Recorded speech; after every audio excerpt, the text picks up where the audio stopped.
Здравейте, скъпи приятели! Честита Баба Марта! Добре дошли в месеца на цветята, на пролетта и на всичко, което се събужда след зимния сън. След месеца на виното и любовта, когато правихме хартиената роза или декопажа по случай Свети Валентин или празника на виното, този месец е изпълнен с нов живот. Събуждат се дърветата, събуждат се цветята. Света започва отново и отново да се възстановява след зимния сън. Помните ли сурвакниците, които правихме по Коледа? Тази година съм решила да ви покажа пролетния вариант на сурвакници, провокирана от това, че когато вържиме мартеницата на плодното дърво и то вече е разцъфтяло, прилича на огромна сурвакница. Символиката, която влагаме в сурвакниците за плодородие и берекет, с настъпването на пролетта разцъфва като една огромна сурвакница.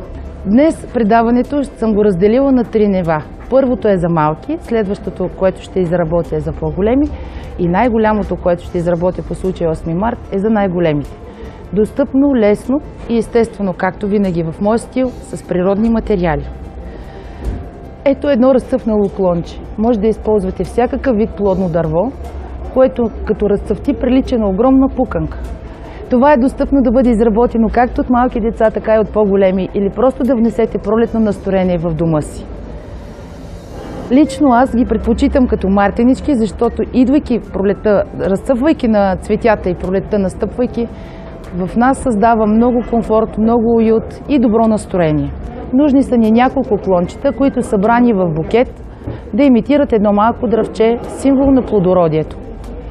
Събирайки ги по този начин, оформяме един много прекрасен и семпъл букет, който може да бъде поставен в офиса, в вазичка, в къщи, в трапезарията или да поднесете на приятел като нестандартна мартеница. За по-голям комфорт и удобство, отдолу ще го вържим с канап, който аз предварително съм нарязал. Използвам моя добър приятел силиконовия пистолет и така нашето букетче е оформено. Връзвам мартеничевия конец, символиката за настъпващата пролет и един традиционен български празник, уважаван от българите по целия свят. И пристъпваме към неговото украсяване. Предварително с перфоратор от Хоби магазин съм си нарязала разноцветни пеперутки, които ще залепа на клончето. А отпрежда съм направила различни по цвят цветенца, които също ще залепим на клончето. Спазвайки традицията да има нещо синьо против уроки, залепваме първото фандъче, както често ги наричам, където ви хареса по клончето. Можете да украсите вашите клончета произволно и по ваш избор, но лично аз предпочитам вълнената прежда, отново спазвайки символиката. Колкото по-разноцветни са вълнените кончета, толкова по-пъстър ще е букета. Ефекта на тези клончета е, когато се натопят във вода, жизнените сокови на цветето вече са тръгнали в случая на нашето дърво и приличат на огромно коледно дърво в пролетен вариант. Допълваме ефекта с разноцветни пеперутки, които предварително с перфоратор съм изрязала. И отново лепим по клончето. По този начин в дома си ще имате една по-дълго стояща мартеница, носеща настроение и естествено дъх на пролет. Приключихме с розовото. А може да бъдат изработени въпросните клончета и само с пеперутки, които също създават настроение и радват окото. Лесно и достъпно е за изработване както в детски градини и училища, така и просто за вкъщи. И ето това е завършения продукт. Глътка свежест и пролетна нотка във вашия дом. А с помощта на техниката декопаж, изработени бурканчета, които са останали след консумацията на сладко, мед или нещо друго, се превръщат в една перфектна вазичка, която можете да поднесете на приятел или да украси оригинално вашия дом.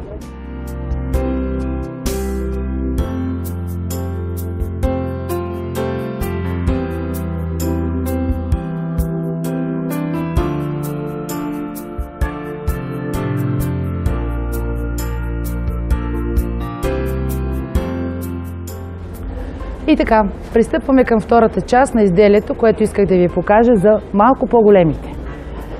Това пак си е мой патент. Мини градинка, изработена саксия, около която са налепени кори, събрани през лятото от дърветата. И отново е с пролетна насоченост. Тук съм събрала пастроцветните зюмбюли, дъхавите иглики, малко теменушка, мизухари, които ще разцъфтят. И едно не толкова популярно цвете в България, защото е с холандски происход, казва се сенецио. Използвала съм го, за да замести примерно маргаритката, която все още не е разцъфтяла. Обяснявайки как се изработва тази мини градинка, ще ви покажа стъпките от началото до края и сами можете да изработите абсолютно в къщи, в домашни условия, подобна такава. През летните сезони използвам сукулентни растения, които са бавно растящи и по същия начин може да направите подарък за любим човек или просто да украсите дома си. Изборът изцяло оставям на вас. Той е ваш. Само следвайте линията. Цветята да са съвместими в една саксия, да се налага да се поливат по едно и също време и да няма противодействие. Или високостеблени, нискостеблени, в процес на растежа да не се бият. Какво ни е нужно? Най-обикновена саксия, която има отдолу подложка. Ще ви издам една тайна. Много често мини градинките ги правя от рециклирани материали, защото обичам природата, обичам и животните. И използвам така наречените пластмасови бутилки, на които като изрежете дъното и налепите около тях кори, се получава перфектна мини градинка. А с нагорещен пирон просто се налага да пробиете дупки отдолу, да поставите планичка, която да събира остатъчната вода и отново да имате къщче красота или гора в дома си. По същия начин може да ползвате на големите туби от минерална вода, голямата част отгоре от гърлото. Тогава градинката ви става конусовидна. Но за днешното предаване съм избрала една обикновена саксия, която е от пластмаса и сега пристъпвам към лепенето на корите. Т.е. в момента ще я направим като един малък пролетен дънер.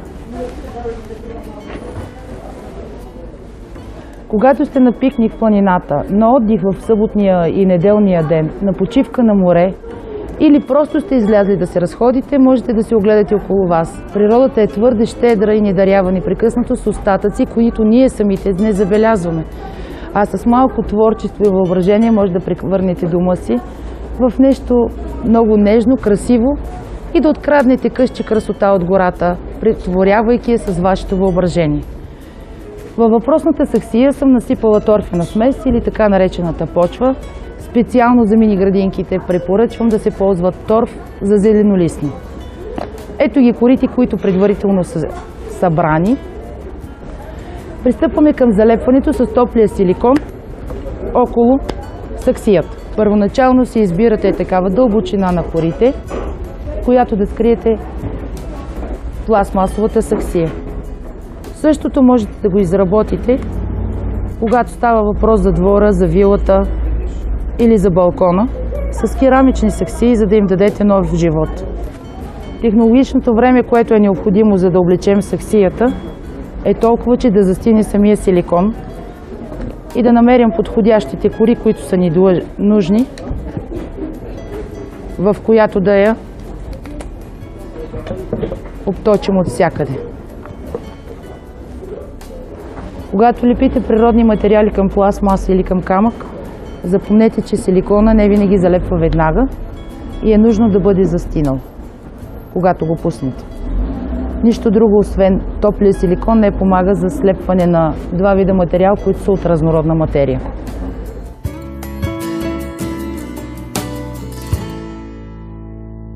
И така, нашето късче дърво, или по-скоро дънер, е почти готов.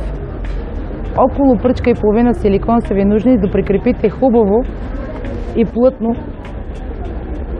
дървесните късове. А пространствата, които остават, защото овалната форма, кръглата форма на саксията е лек конус, ще запълним с горски мъх, корени и парчета дърво. Идеята е да се скрие абсолютно всичко от саксията. А самите следи от силикона ще прикрием с горски мъх, който също е събиран през лятото и изсушен. Когато работите с силикон от строителни материали, много често не отговаря фито на пистолета, с който работите. Дори да е понякога 1 мм, се получава това запушване, което силикона не ви тече. А предвид, че дървото вече е мъртва материя и пластмасата, на която лепите, нуждаете се от здраво закрепване. Лепилото, което да обточи с нашата саксийка. Изчакваме да застине и проверяваме якостта на дървесните късове и където се нуждае от допълнителна сглобка или слепка, шприцваме по-малко. Подобен обков на саксии може да се направите и с помощта на стари хавлиени кърпи и така наречения фиксатор за плочки.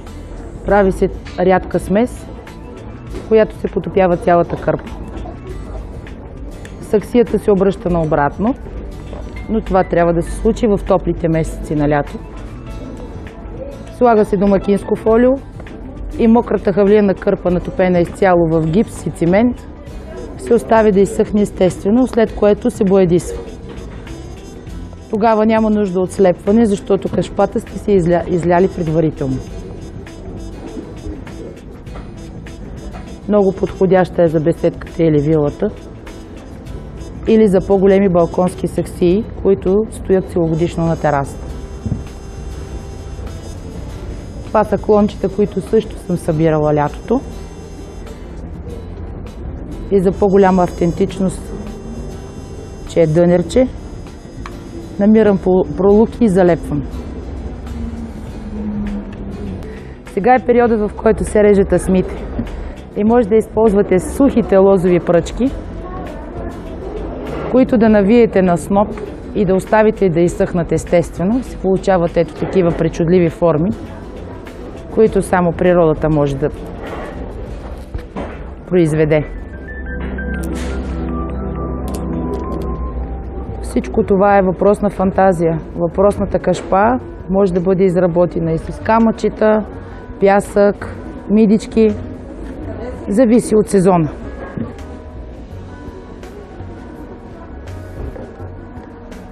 А ето как ползвам речния мъх. Предварително направени венци от слама пак посред лято. Върху тях обвивам горски мъх, който съм събрала. Сламата обира влагата на мъха и по този начин мъхът засъхва и запазва формата и цвета си с помощта на конци. А венеца, който остава от сламата, може да ползвате за Коледа или за Великден или просто за някаква друга декорация в дома. Тук там е останал топлия силикон, който прозира. Прикриваме с горския мъх. Тук също ще прикрием част от саксията, за да добавим още по-голяма автентичност.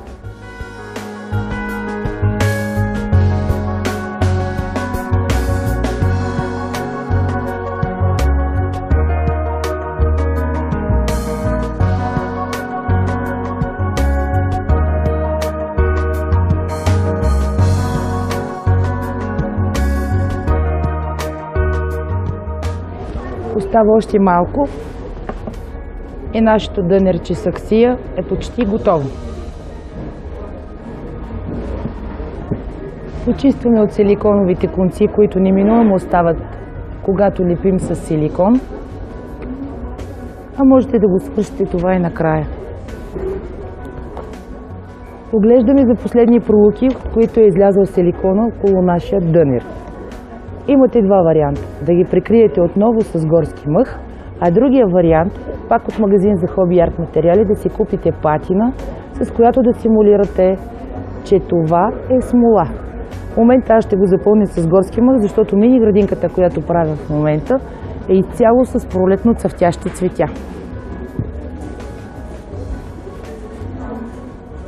Всичко това оставям на вашето въображение, аз само ви показвам и давам насоки какво може да бъде направено. За Великден се получават прекрасни панери, по същия начин изработени.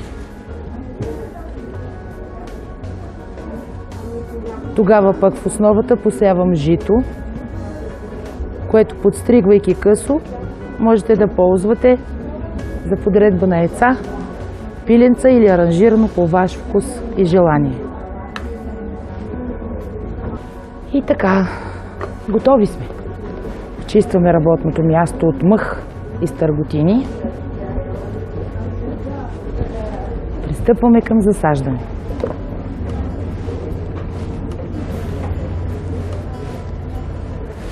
Подбрала съм пролетни цветя. Нарцис, зюмбюл, мини ирис и любимата във всяка селска къща, дори градски балкон, иглика, наречена още като примула. Предвид, че примулата е огромна, в случая тя ще ни е центъра на градинката, разрохваме нейната почва.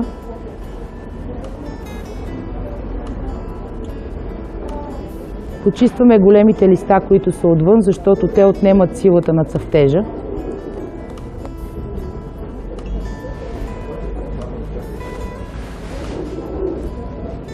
И засаждаме в центъра на нашата градинка. Примулата или така наречената иглика е най-ниското растение, което засаждаме. Затова нея засаждаме първа и по степенна височина градим нашата градинка. Мини ириса в случая го ползваме за цвят, за по-добър ефект на момента. Когато вадите луковични растения и те са с дълги корени, за да може по-бързо да се прихвани, прищъпвате корените или просто ги изрязвате. И по ваш избор аранжирате градинката, като леко притискате с ръце почвата, за да се получи дренажа. Избрала съм бял зюмбюл.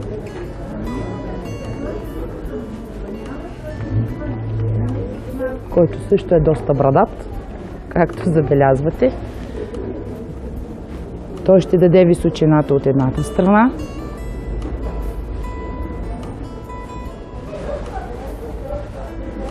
Син зюмбюл.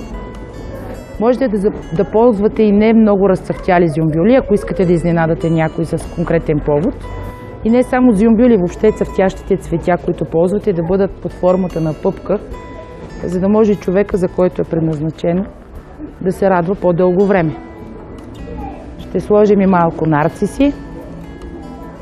Ето един от тях ще е на пъпка пред зюмбюла, а другия ще посадим почти отворен.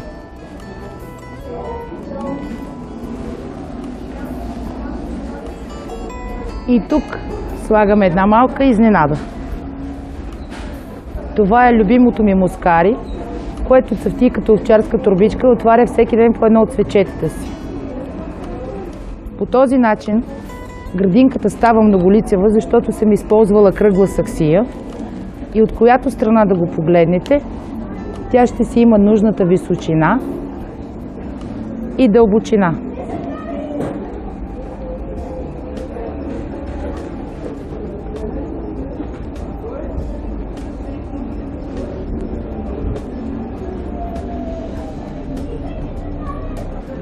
Ще ползвам още малко почва от зюмбюлите,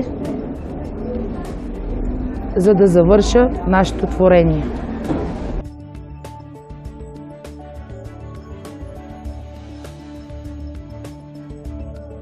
И за финал, след като скрихме малко мускари, слагаме и 2 мизухара, за да допълним изненадата на допълнителния цъфтеж. В случая използвам 3 цвята и тук виждате, че липсва червеното или розовото. Но не е хубаво да се бият повече от 3 цвята, затова ползвайки синьо, бяло и жълто, се спрях на тази пролетна концепция, която носи дъх на пролет, слънце и най-вече цветя.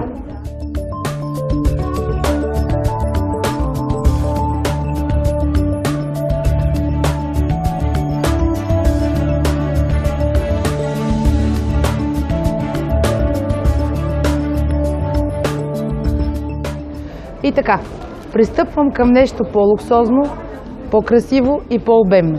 Помните ли сръчна си красота? Ето тази прекрасна сватбена кошница е нейно дело. С настъпването на пролетта започват и сватбите. Това, което днес ще аранжирам с пролетни цветя, можете да го използвате не само за подарък за любим, а ако сте поканени на някое по-официално събитие, като сватба, кръщене или пита за дете.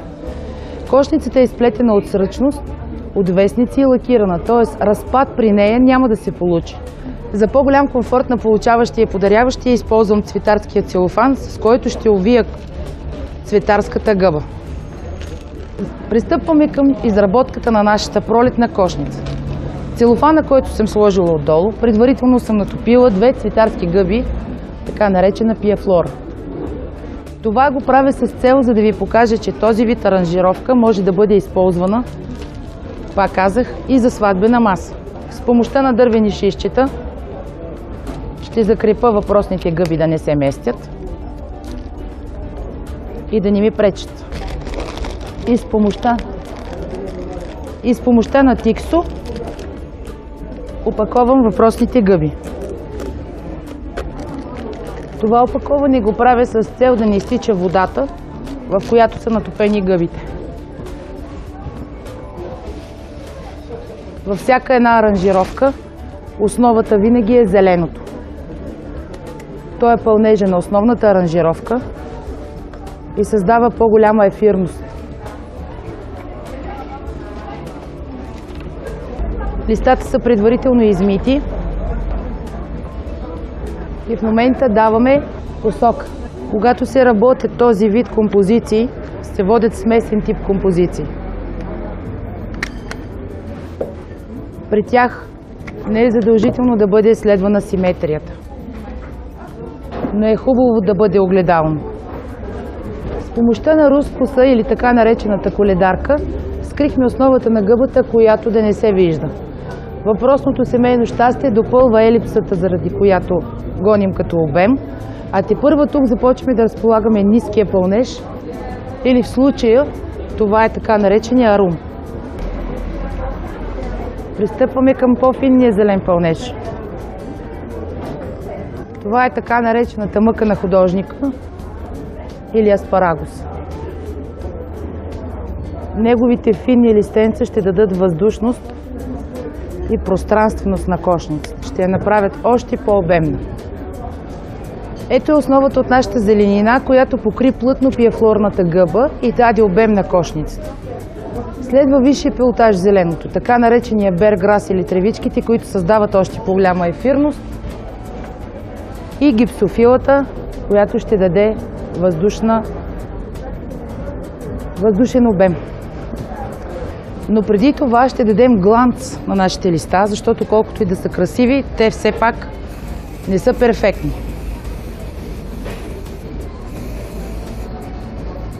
Почти сме готови с пълнежа. И така, следва най-красивата и нежна част. Пролетните цветя. Фрезията, освен че уха е прекрасно, е едно много капризно за работа растение, по простата причина, че неговите венчелищите са триъгълни.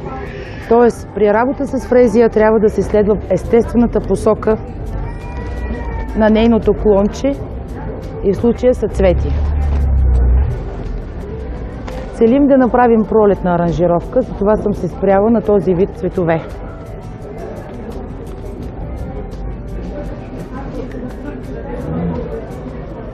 Ще ползваме и лалета, които ще играят тежестта в нашата композиция.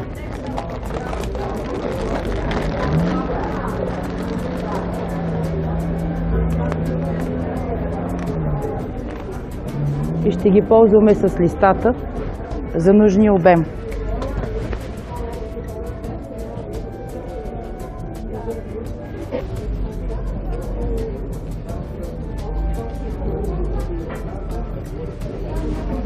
Ето така те ще останат отдолу, а фрезията ще легне над тях. И ако има нужда, ще добавим още зеленина или гипсофил.